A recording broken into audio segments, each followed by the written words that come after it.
Hola, buenos días. Somos las alumnas de Taller de Economía de tercero de la ESO del Colegio San Cristóbal Mártir en Picassent y queremos presentar nuestro proyecto. Observamos que en el tiempo de descanso entre las clases se utilizaba mucho papel aluminio para envolver los almuerzos, así que buscamos información sobre este material nocivo para el medio ambiente. Aproximadamente el 75% de papel aluminio que es utilizado para envolver a los almuerzos representa a los niños que lo llevan al colegio. Planteamos un brainstorming para así buscar soluciones al problema.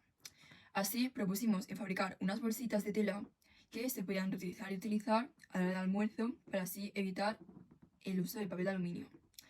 Hicimos un análisis DAFO que era para ver la viabilidad del producto y enviamos un cuestionario a los alumnos de tercero de la ESO para ver quién está dispuesto a utilizarlas.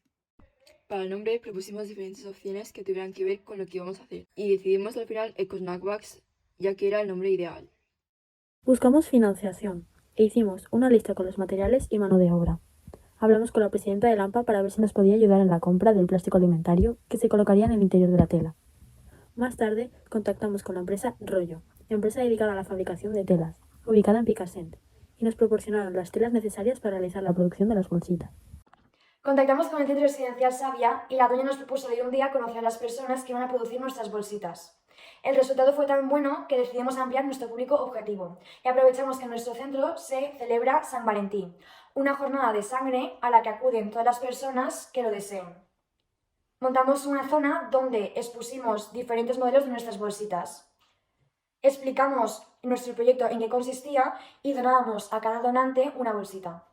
En caso de obtener algún beneficio del premio, una parte iría destinada al centro residencial Savia, para comprar material para el mercado benéfico que se celebra en fechas navideñas.